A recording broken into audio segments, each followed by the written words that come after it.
Before we hop into this episode, I have one favor to ask of you. If you've got any kind of information or inspiration from this podcast, it would mean the world to me if you hit the subscribe button. Just like most podcasts out there are more people that watch this show that are not subscribed than that are subscribed. And so if you want to help me get bigger and better guests for this show as we go along, and I hope you do stick along, it would mean the world to me to hit that subscribe button so that we can make it happen. Thank you. Let's get into the interview. What's something from the beginning of your journey to now over 1,600 days in of walking? How's your life changed overall, just as like a statement? Oh man, yeah, it's changed a lot. I mean, the main thing is just like how much I've grown as a person, worldly wise. Mm. Yeah, I think the last podcast I was on, I talked about this a little bit, but I talk about it because it's true. Is that when I started, I was just an idiot, basically, from the suburbs of New Jersey, Yeah. and it's the kind of thing that you don't know what you don't know, and you think you know a lot about the world. You think you have a good grasp of the world and what makes it work. And then once you get out there and you see it, for yourself, everything gets shaken and knocked down, and you have to start building back up your perspective.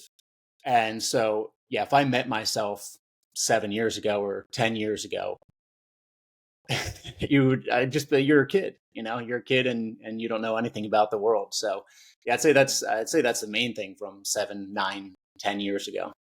I think for many people, man, too, is age is such a difficult thing to say has a big role, because if you don't travel, even if you could be 40, 50 and still have no idea of how expansive the world is and how different things are, yet similar in the same sense. When I was doing research for the podcast with you, I was thinking of all the things. Travel and walking are like the two things that I genuinely like love and get most excited about speaking about. So this is gonna be a really cool conversation, man, because I've been to Costa Rica on a solo trip and I'm going to Colombia in January of next year. And so like travel's a big thing for me. I'm excited to hear your takeaways from it. But you started thinking about death at 7 years old. And for me, I lost many family members at a young age, but never really thought about death until I was a little bit older. What was that for you that really made you start thinking about that to kind of lean into what you do today?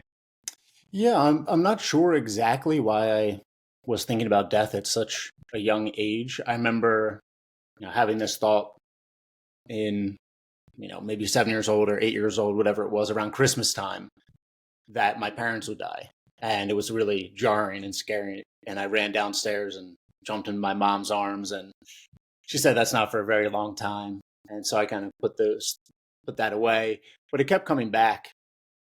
I think it's just sort of the problem solver in me, or Mm. maybe in people in general, where it was just something I was trying to figure out and integrate.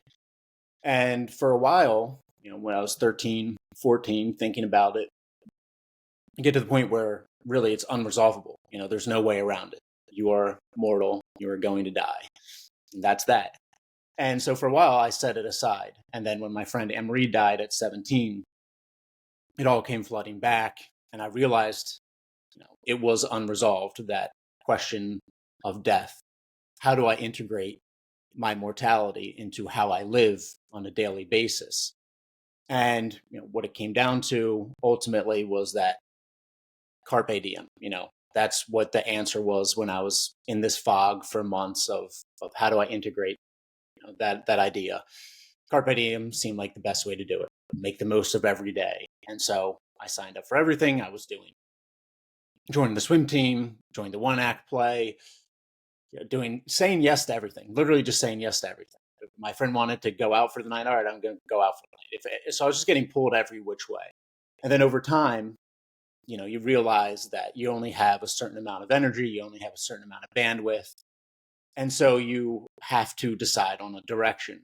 And Carpe Diem really became about making the most of one life, not doing everything, but doing one thing as it can be, like making it as fulfilling as possible. And so I thought about, what did I want my one life to be? Thought about what I valued, what I wanted to do with my time here, wanted to travel, understand the world, be forced into adventure because I was very shy and introverted at the time. And I wanted to expand my understanding of the world.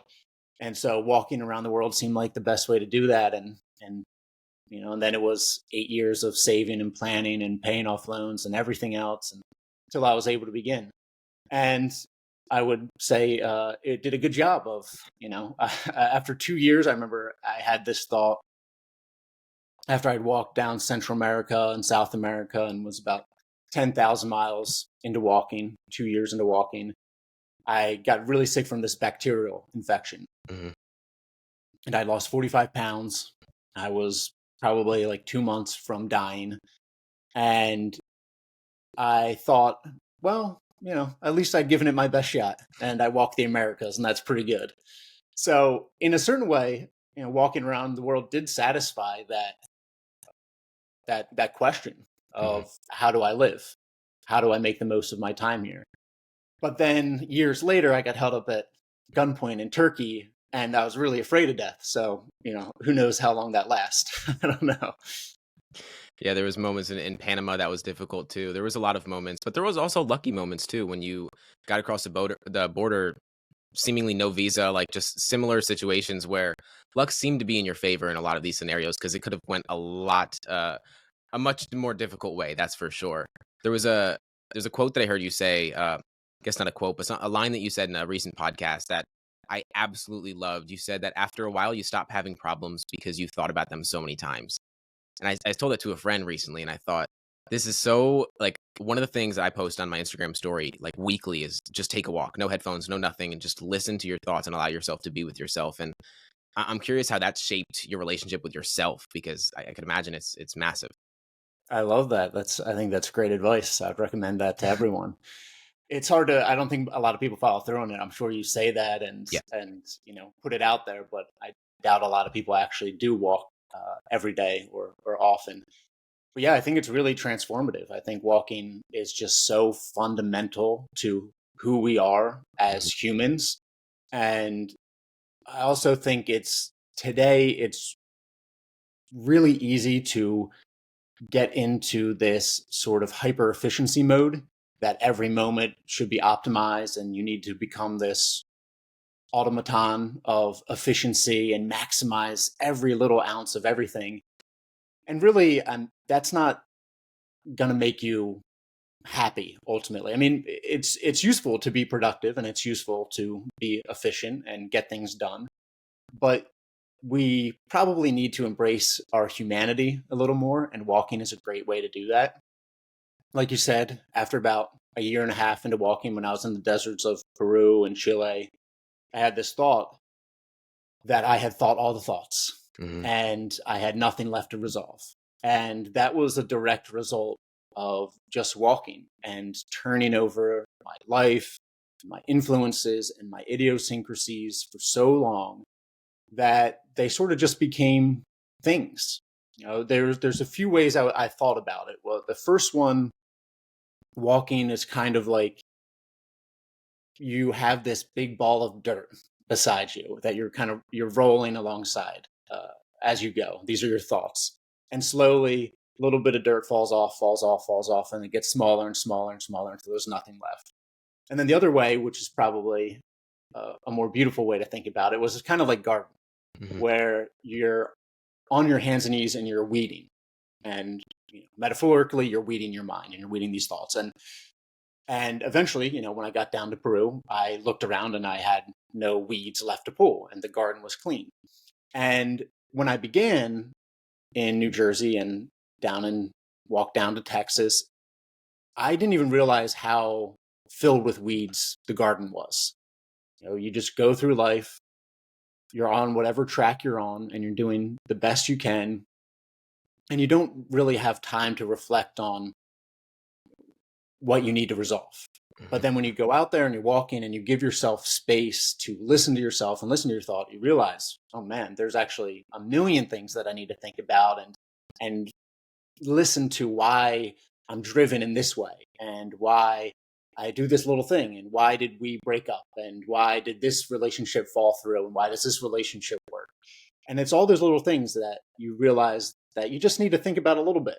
And maybe in some bigger things, maybe you need to think about a lot and you need to spend a lot of time. But ultimately, if you do this enough, if you go for a 2-year walk, say, it is really tremendously calming and satisfying and reassuring in a certain way to yourself. Where I'm writing this piece right now about just sitting comfortably in a place, and this is something that you gain from traveling. Is, say you're sitting down for chai in India with a family, or in Mexico, or you're in Colombia and you get invited into someone's home and maybe they only speak a little bit of English, you only speak a little bit of Spanish, and you get put in this situation where you have to sit with a group of people that you don't have a common language with, or maybe you're the stranger. And so you have to be comfortable with yourself. And walking is a really good way to build that comfort with yourself, because you have to be good company with yourself and you have to resolve these contradictions and these idiosyncrasies. And so if you walk those 2 years, you become really good company to yourself. I think that's the main thing. You spend a lot of time gardening and you realize your limitations and the things you're good at and things you're not great at, all that. And it just takes a lot of time and it's very subtle. Yeah, it's something that I've, for as long as I could remember as a child, like if I couldn't sleep at night, I was going for hour-long walks, 2 in the morning kind of thing. Like that's just what I felt like I was supposed to do.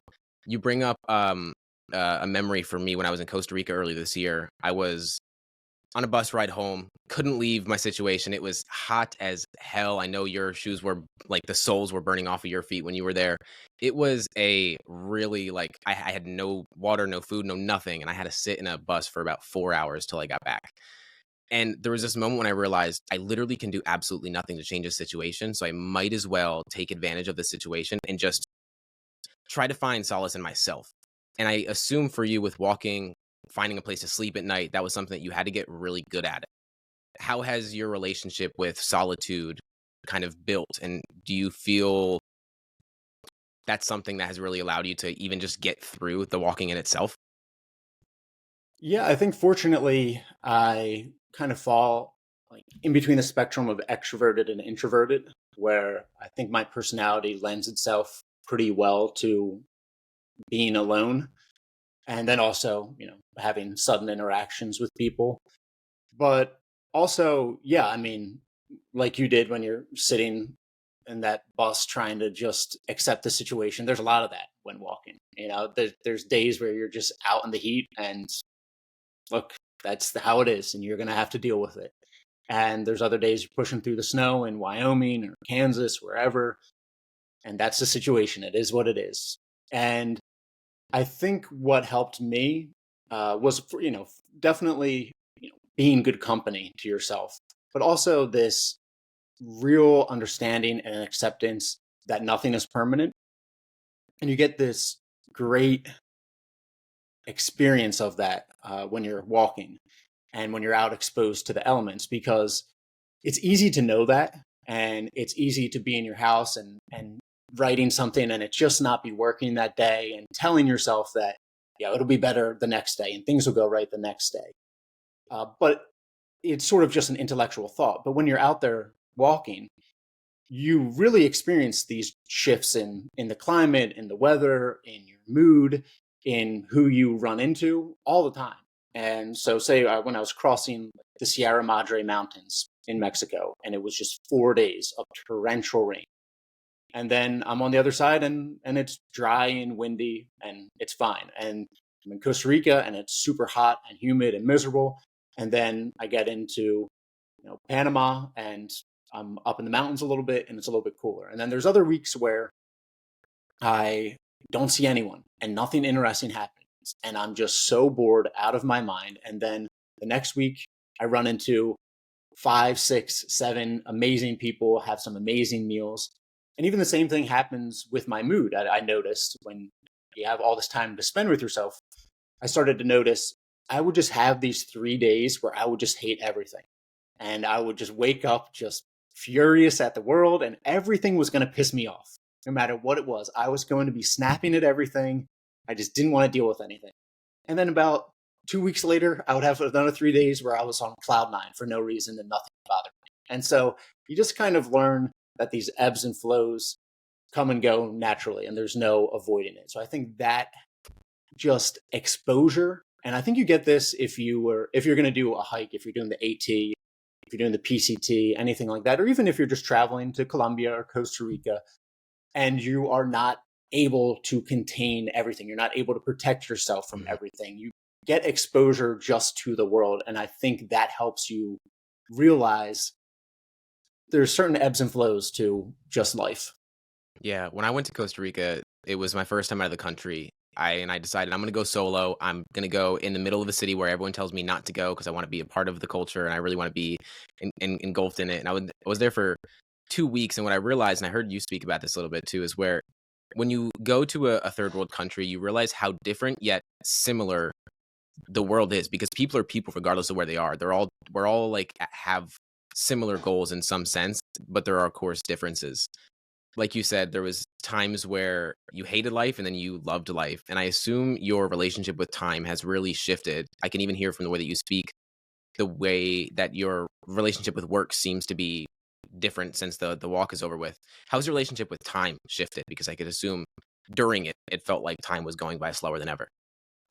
Yeah, I like you said, when I was walking, time definitely felt very slow. I mean, towards the end, I thought about it like those 7 years felt like 20 years. Yeah. And, it's a well observed, or at least like well known theory that the more novel experiences you have, the slower time seems retrospectively.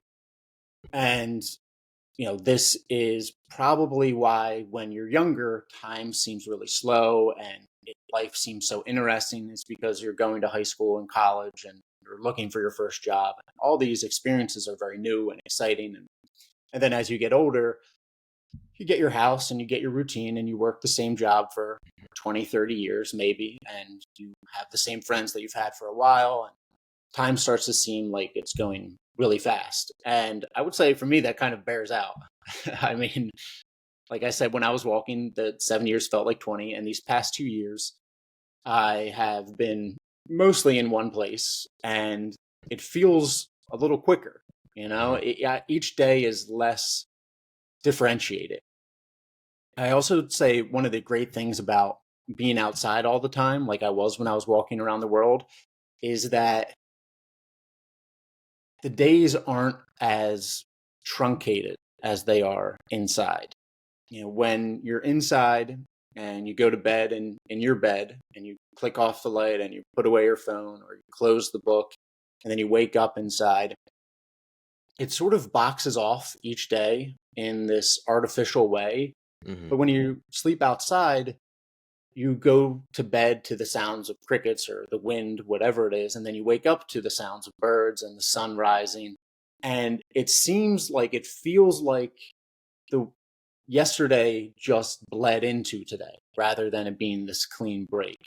And so that changes the perception of time for me a little bit too, because it doesn't feel like I'm in this flow as much as it did when I was walking. It feels like you got these little days of productivity and are you making the most of this day and this moment versus I'm out there and I'm just living and time is flowing in this natural sort of spring.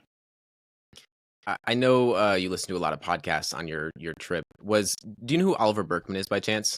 No. He wrote a book called 4,000 Weeks, and it's so timely because I just spoke with him last week. But it's so much about what you talk about. It's similar, where you understand your constraints in life, and you pick specific things in your life that are valuable to you, and you go all in on those things instead of trying to do 1,000 different things. Because people like us, we beat ourselves up for not being as productive as we can be. And so I assume you coming back into the world, writing the book, getting on interviews, doing everything, going into like the marketing phase of writing a book, and everything that you just did is kind of like, that's the hard work of actually walking, but this is also the hard work in a different way mentally.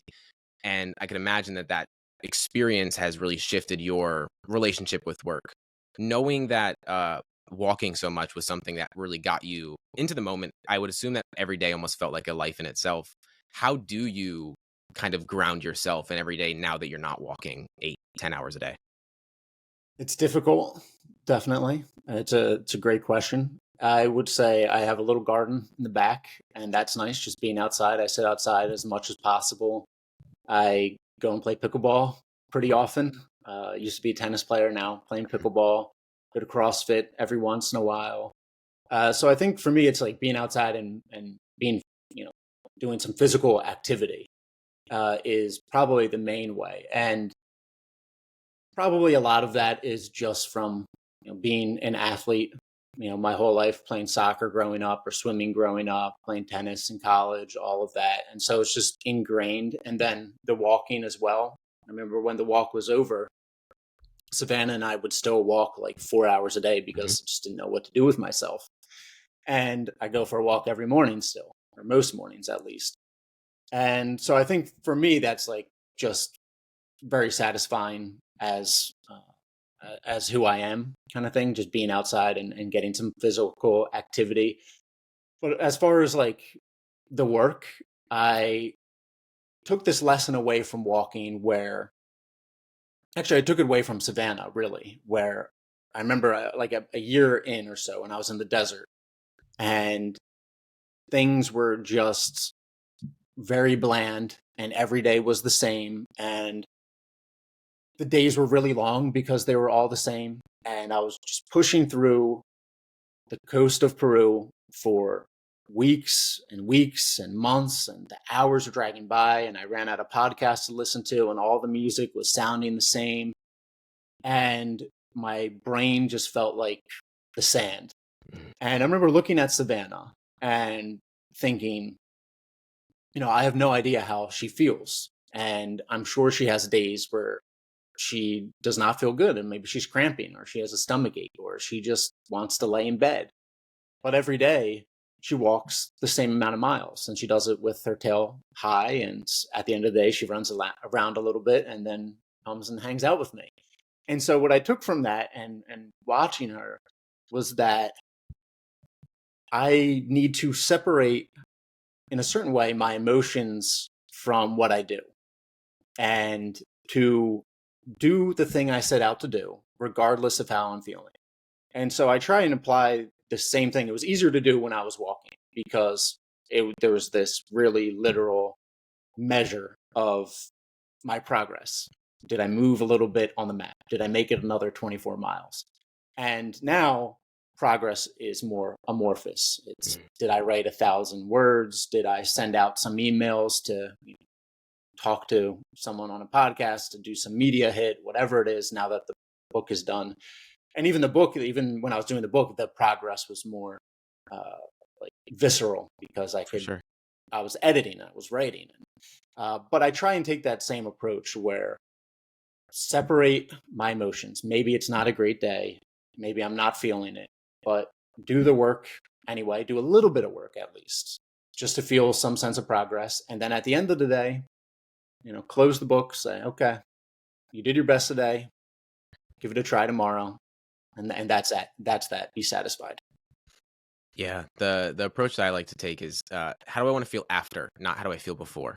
Because after you 99% of the time you're gonna feel better after you do the thing. You just never feel like doing it before.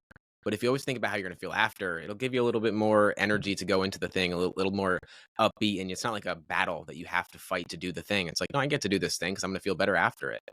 I That's a know good flip. That's great. I mean, we got to make perspective shifts in some way. And for you, when you walked through the states, it was cathartic for a good amount of time, and then it was obviously a massive shift coming from Jersey and then going into areas where it was difficult, and especially with COVID going on too.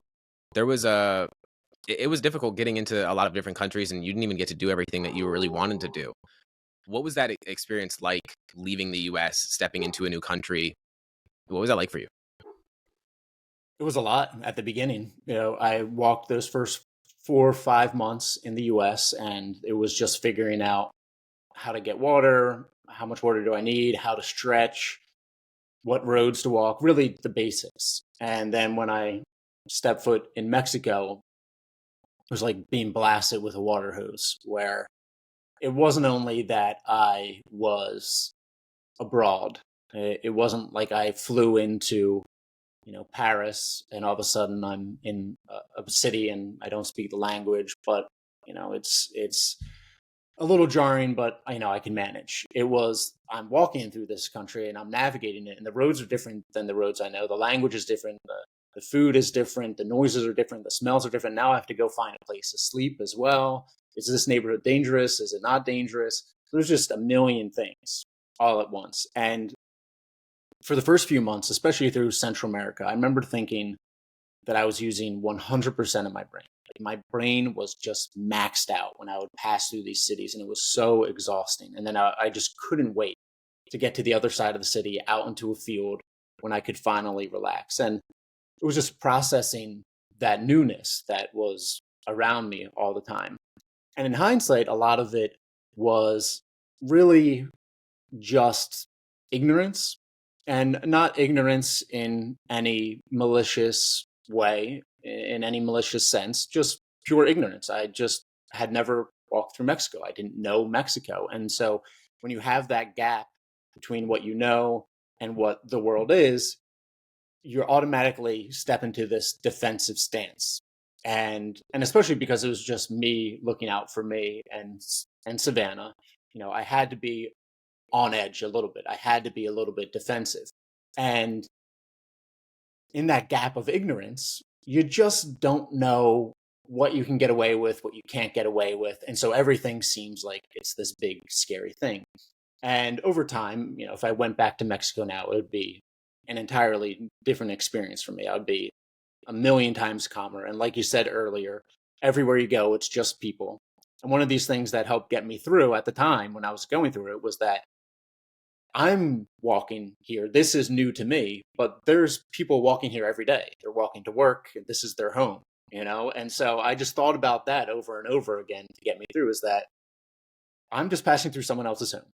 And this is where they're raising their kids. This is where they're going to school. This is where they're going to eat. It's a lot for me, but for them, it's just another place. And so that brought me a lot of solace. But yeah, in the beginning, that initial crossing, it's a lot. And if you're traveling, if you haven't traveled a lot at first, it's a crazy experience. And you will almost undoubtedly be on the back foot. And almost undoubtedly you're going to be taken advantage of in some way because 1000%, it's 1000. just the way it is. You're probably, and especially if you're coming from America, you're going to pay the tourist tax.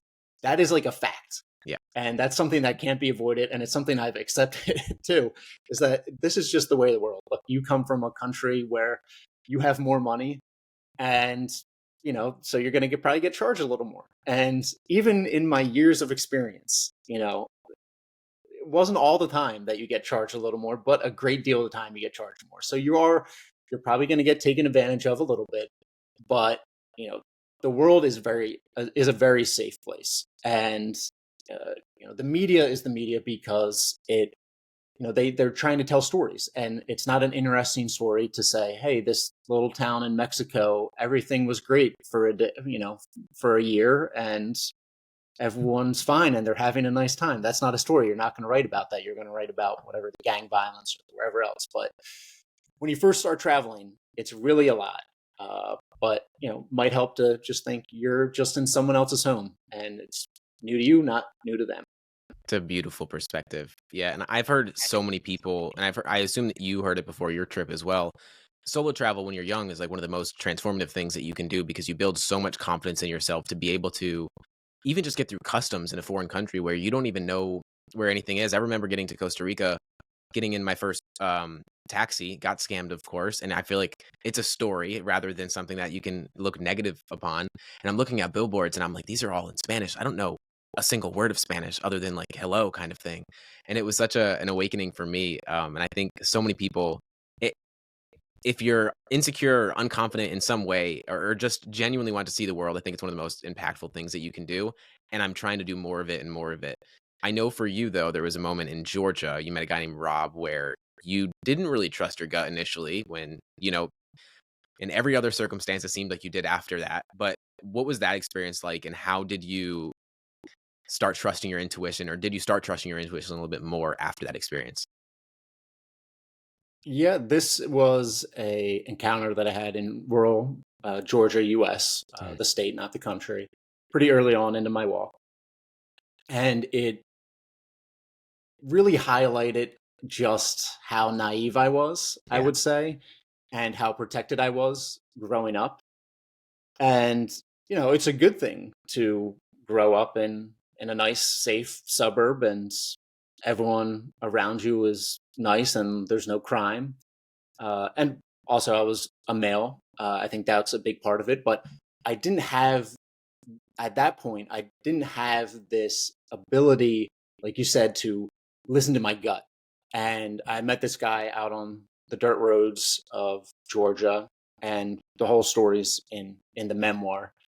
But basically, right away, I got this sense that something's off with this guy, and I should probably listen to that. But intellectually, I was saying in my mind, look, the whole point of walking around the world is to meet people, and this guy's inviting you to his house, and this is, an opportunity to dive into the local culture and the local people and to get to know a little bit of the world. So I was having this battle internally with my gut, which was saying, get out of there, versus be trying to intellectually be as open as possible. And ultimately, I ended up fine. I was able to extract myself from the situation, which I won't go too far into here. But it was this great lesson in that feeling that you get. And I think women have this, like, definitely women have this way more developed than a white guy does, because they're constantly going through life with creepy guys, eyeing them up, hitting on them, trying to take advantage of them, whatever it is. So they develop that sense really early on to just feel the vibes from someone. And I didn't have that developed. And as I went on, I also realized, I was going to meet people down the road that I would trust immediately. The first second I met them, I could see in their eyes, this is a good person. I vibe with this person. And so I got much better at, if I even had an inkling that, something's a little off with this, or, maybe I'm not in the right mood for this, or maybe I just don't get a good feeling off of this. Let's cut it off, because down the road, I'm going to meet someone who instantly I connect with. And so I became much better at judging that that feeling in my gut that before I just couldn't listen to. Yeah, I have to say, from the book, it's a hard book to not want to continue reading. Like, there's a lot of books where Oh, thank you. you read the first chapter and you're like, all right, I can read the next chapter the next day. But your book is obviously like the whole story. So you're reading the first chapter and you're like, well, I got to know what happens next. So you read the next chapter and then you continue going. And that's what I found myself continuously going through the book, just think I want to know what happens next. And I assume for a lot of the authors that I speak to on the podcast, there's a common through line that the book that they get the most from isn't one that they read, but it's the one that they write. I'm curious, for you, from your experience of writing your book, was there any awakenings or lessons learned from your experience of writing the book?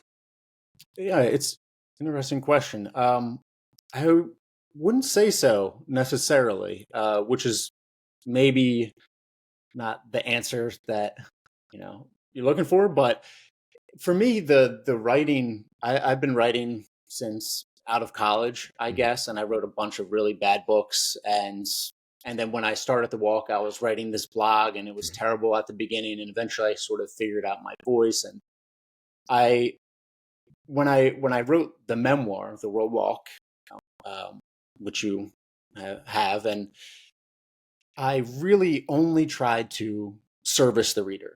And in part, this is because I had written so much before that I knew kind of the point of writing wasn't to self indulge. But another part of it was just like I had to restrain myself in some way, because the world walk was so big and there were Mhm. so many things I wanted to say. I would write all these chapters and be like, oh man, I'd love to put this detail in. I'd love to put this detail in. I love to, oh, this was so interesting.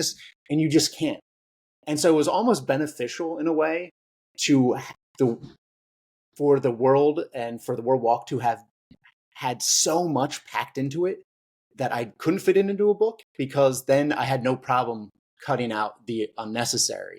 And so for me, it was really like this practice in, how do I just tell the story of my growth, and how do I make this as entertaining as possible for the reader?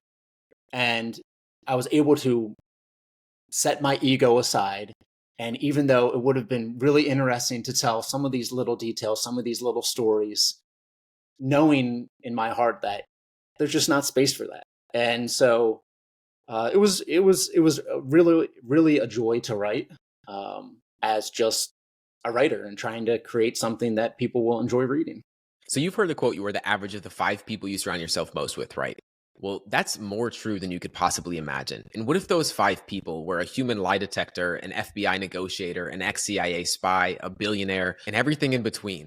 Well, that's exactly what I've been able to do with my podcast over these past few years. From starting in my car with no money, no experience, no following, not even a microphone, and now I'm collaborating with some of the most profound individuals in the world. And it's because of two simple things: crafting the perfect pitch so that when the person sees the message, they are open to actually entertaining the opportunity of speaking with you. And number two, finding a way to get that pitch seen to begin with so that you actually can get in that room.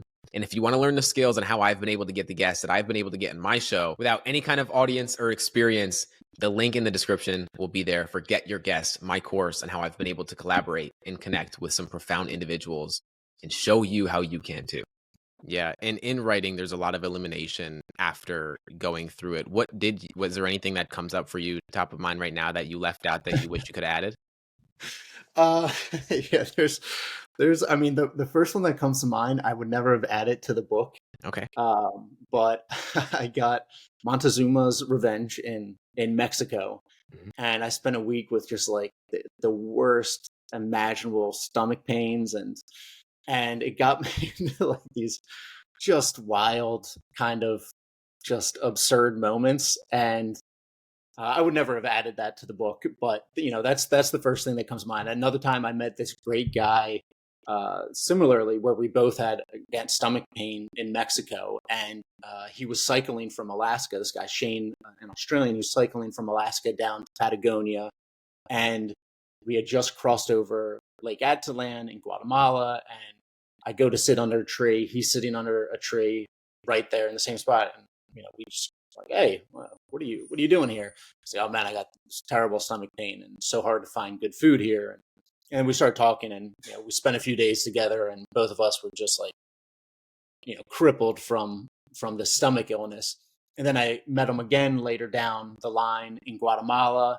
He went off for an adventure, and then I met him again in Peru.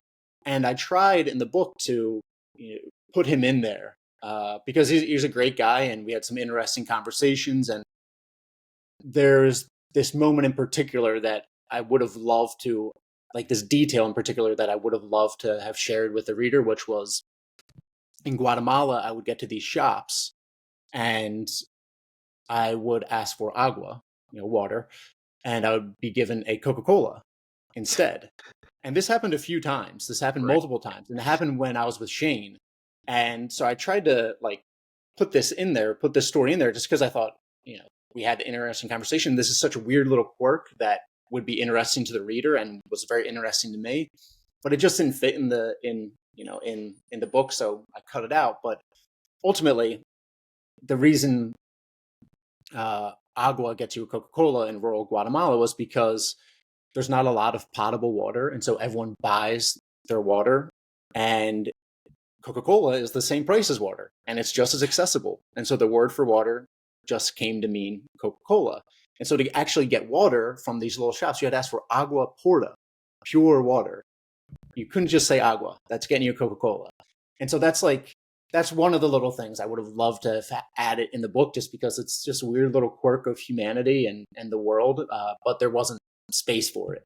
And, there's interesting quirks like that. There's these little side adventures that I had. There's these little misadventures that I had that I would have loved to put in there. And there's just not space. Yeah. Yeah, man. It was a long journey, and I assume even with the period of time when you were sick for a long time, that took away from your ability to explore more. There was a knife point in Panama, gunpoint in Turkey, deserts of Peru. Like there were so many moments that were pivotal for you. And I know it's going to be a difficult question to answer, but is there one that sticks at the top of your mind of this is the moment that I'm going to remember most, or this is the moment that changed me the most? Yeah, it was when I was up in the Andes in between Chile and Argentina. I was at 15,000 feet, and this was this crossing basically.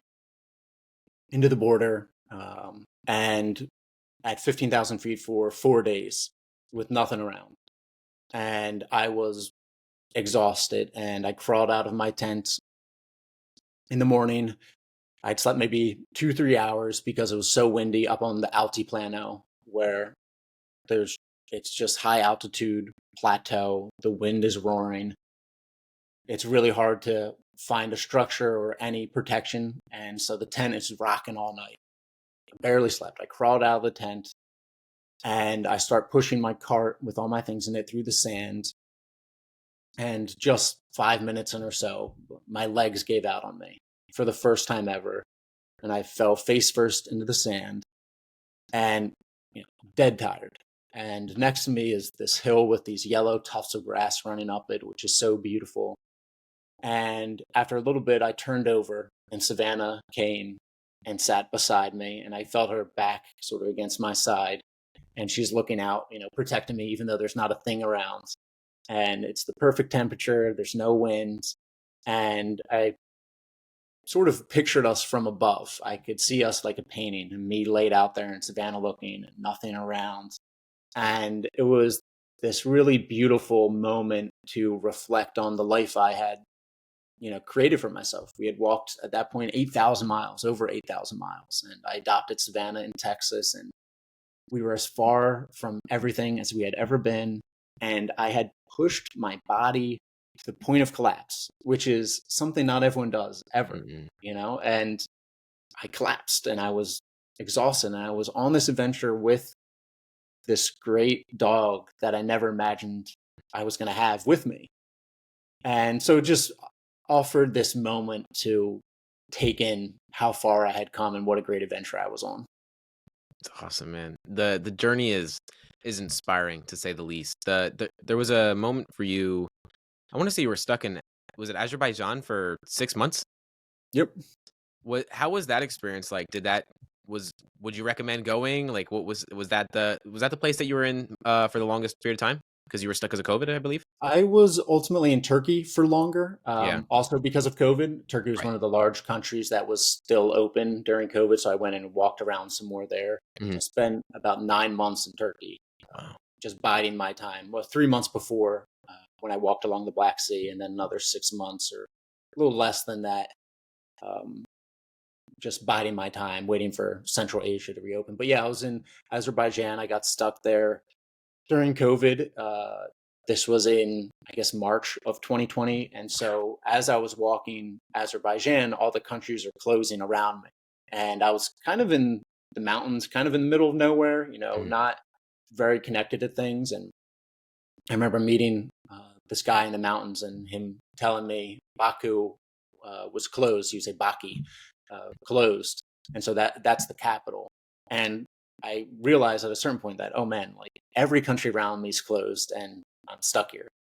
And so I got to the capital, and was able to get essentially a visa extension. And there was no flights out, at least that would take Savannah. I could have gotten out and left Savannah, but there's no flights out that would have taken Savannah. So it was 6 months there, and it was a strange 6 months because, in a way, it was like great for me. I was very privileged. My currency was really strong. I had a passport. I could just order food, delivery, and I had, this big apartment basically for $400 a month. And there was, I could go around the corner and go to a fruit market and make fresh granola, fresh muesli, and yogurt with this fresh fruit every day for like pennies on the dollar kind of thing.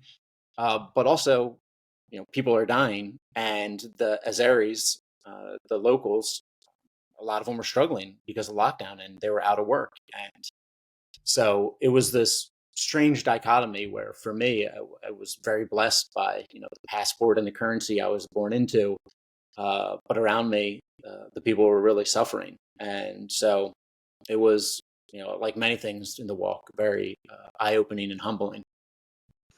It took you 8 to 9 years from the idea to actually starting to walk.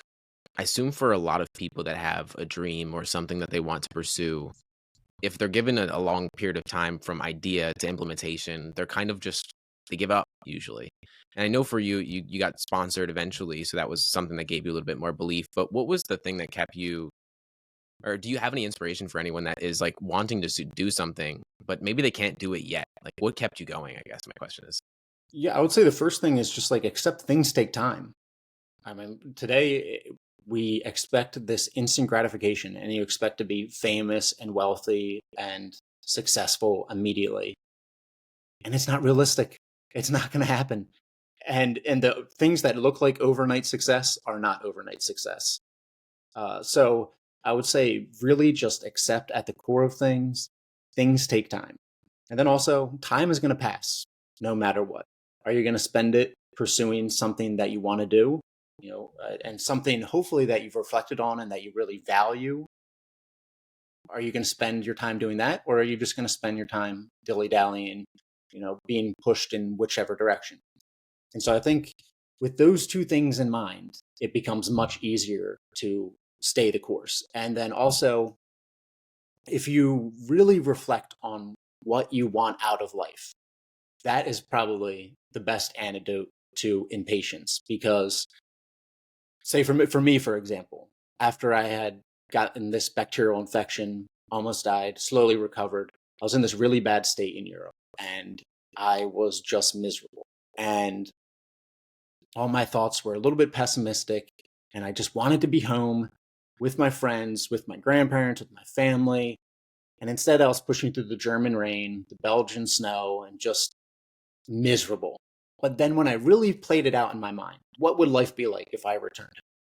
I'd be working a 40-hour-a-week job, doing something that I definitely wasn't passionate about, and, you know, paying for an apartment, and I'd get a girlfriend and we move in together, and then I'd have all those expenses on top of things, and then I would never do the world walk and I would maybe never travel. And so when I really played it in my head, it was just like a non-option. And so for however difficult the walk was, it's what I wanted to do. And the same thing was true for before the walk. I knew at the heart of myself what I valued and what I wanted out of life. So the pursuit of it was just life. It was just this thing that I wanted to happen. And again, that just that patience of things take time.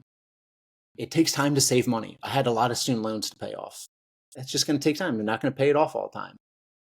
So I would say, for anyone out there who's in pursuit of something, give yourself some grace, be patient, and like not every day is going to go perfectly, but if you're consistent in your efforts, if you have a clear vision, I would say like you can definitely get there. But just grow a little bit each day, make a little bit of progress, and be patient. Yeah, I mean, even it's a great example of you when you did get sick and you lost what 45 pounds in such a short amount of time. You were down and pessimistic, and then you kept going, and it's an inspiring story. There's a quote from your TED talk that I really resonated with as well. When you know what you value, you know what you can go without, and I really love that because we're always looking for what can I have, what like always looking for more, but like what are the sacrifices that you have to make that we really don't think too much about that really plays a massive role. I mean, you have to make sacrifices to stop the walk. There are things that you don't get that you got on the walk that would play a role as well, which is I assume that it's sometimes can be difficult just being, because that was such a massive chapter of your life, it seems. Was there a place that you recommend everyone goes? That's my travel question of the podcast. Yeah, I would say Turkey. Turkey is Yeah. a great spot. I think it's way underrated, especially for Americans. I think we have probably, I mean, I definitely did. I had a sort of bias and fear around it. You see the Star and Crescent on the flag, you associate it with Islam and Mhm. ISIS and whatever else. And the Star and Crescent is remnants from the Ottoman Empire. And Turkey itself is fantastic. The people are amazing. They're so warm. It's such a safe country. It's so interesting. It's this incredible confluence of old and new and different cultures. And you really feel that you're at this mixture. You're at this confluence of these rivers of time and culture. And you're in Europe, but you're also in Asia. And there's the call to prayer in the morning, but then also you can get a great croissant, and if you're in the city, and it's an incredible place, and the people are really warm. And I would recommend it to anyone. I would recommend it to solo travelers. It's very safe. I'd never felt safer when I was sleeping outside there. And I'd recommend it to groups. There's a lot of beautiful places all around the country. It's very varied in its terrain, and it has a really rich food history as well. So you can eat really well there. Yeah, it's a place. It's funny. I was looking at flights right before this podcast about going there. It's so funny. Nice. Because I've heard so many good things about it, and travel is one of those things that I think if you don't travel, I really genuinely wonder what the purpose of life is, because I feel like there's so much Earth and we don't get to see nearly enough of it, even if we walk half of it. You know what I mean? It's just it's something that I don't think that itch will ever really go away. Is there something that after the walk, like a habit or something that you've continued to keep in your life, even though you're done walking? Yeah, I would say walking, Yeah. which I never really did before. Really? I Yeah, I was not a walker. My dad walks the river nearby our house every day, and he's been doing that for years. I guess actually before, actually no, he wasn't doing that. Now I'm thinking about it. He used to swim, and then he hurt his shoulder, and then he was walking. But he's done it for years, and I never was really a walker. I mean, in hindsight, I guess I kind of was passively. I would walk to school with my best friends. With my Right. friends, it was a 2 mile walk, and I would walk all over town or bike all over town.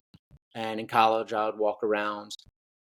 But now I think I do it more consciously in a Mhm. way where I'll walk in the morning, like purposefully, because it's a nice way to wake up and it's a nice way to get your brain going, and kind of let some anxiety go of, yeah, I got to wake up and be productive and make something out of this day. It lets your thoughts unfold a little bit easier. And so I would say, yeah, walking is something that I do much more now than I ever did before, at least more consciously. You was the Appalachian Trail, you walked on that for like 10 days, was like the longest walk that you had prior to it, right? Like eh, Yeah, yeah, the correct. Yeah, and I hated it because I had a backpack, and I just Yes. hated carrying that backpack. It was miserable. Yeah, when I was in Costa Rica, I went on the same time when I was on the bus. I went to Jaco, Costa Rica, which was like a 3 hour bus ride or whatever it was. And I brought my book bag thinking, yeah, maybe I'll do some work. I'll bring a water, my computer, all that kind of stuff. Ended up going on a hike with a bag on. And I was like, the entire day was just with a bag on. So when I heard that you speak about that and then you got something else instead, I was like, that's probably the best choice that you could have made, because I could not imagine having a bag on that entire walk. Oh Oh my yeah, goodness, my that'd be back, I would have painful. the worst back. I'm tall, like I would have the worst back problems if I walked with a backpack for 7 years. Yeah. Well, knowing you didn't walk much before, or at least consciously, getting into the actual walk, walking 40,000 steps a day kind of thing, like walking for a long period of time, I assume belief, your ability to believe in yourself, because I know that there was obviously points when you could think about stopping, but never were actually going to stop, even after you were sick and everything. There's like an internal drive that seemed to be instilled within you. What gave you that belief within yourself to believe that you could even do it? I know Carl and everyone doing it before you gave a little bit, but I think, I mean, it's a bunch of things, but maybe most fundamentally is sort of this nihilism that I have, which is that, like, it doesn't matter if you die at 17 mhm, or 70. And so you may as well do the thing that you want to do. Anne-Marie died, my friend Anne-Marie died, and she was a much better person than I was. She was way kinder. She was a way better student. And she died at 17. And you don't take anything with you. When it's over, it's over. And that's it. And so I had this recklessness, I would say, about me where I just wanted to go, and I didn't really care what happened to me. And, it's not to say that I didn't try and be smart and mhm. didn't put myself in danger willfully, but it was an acceptance that if you want to live a full life, there is going to be failure in it, and there's going to be some danger. And so that recklessness allowed me at least to begin. And then once I was going, I sort of proved to myself after a year or so that, oh, I can do this. And you can grow, and you're actually much more capable than you realize. But first, you have to go, and you have to make a million little mistakes, and you have to be okay with making those mistakes. and not even okay with it, but just have to accept that they are going to happen. It's a guarantee that they are going to happen, but that's how you grow. And then when you grow like that, when you make these mistakes, the confidence builds and it becomes this core within you that is so unmovable because it's through lived experience that you built it. Then you become assured that really this is nothing and that you're capable of adapting to just about anything. Yeah, I think it's recklessness as much as it is openness to life, because I think uh, getting to the end of your life with this thought of "I wish I had" rather than "I'm glad I did," it terrifies me to death, and I think that's what encourages me to do things that, yeah, there might be a better time in the future for me to do this, but there also might not be more time in the future to do this thing. And so I think you going out and doing that, I think a lot of people, as much as they think it's crazy, inside of them, they probably have that thing that they want to do that they're just not doing. And maybe it's not walking around the world with the dog, but it might be something. And I think a lot of people are in a place of fear and living out of that state of fear. And I'm so grateful that you're putting the work into the world, because I think it's inspiring. I know it's inspiring. There's one last question I ask every guest. My question to you is, what belief are you currently unlearning? Oh, man, what belief am I currently unlearning? That's a good question. Um, I would say I'm currently unlearning, which is a very slow process. I'm currently unlearning that the world comes at you automatically. And this is something that I didn't know before the walk. And then when I was walking, I had made that choice when I left at the day before I turned 26 to put myself out into the world. And then for 7 years, from that one choice of beginning the walk, I was constantly exposed to newness and to new people, to new food, to new cultures, new everything. And that really wore into me the fact that my life was just going to be interesting every day and I didn't have to do anything to make it that way.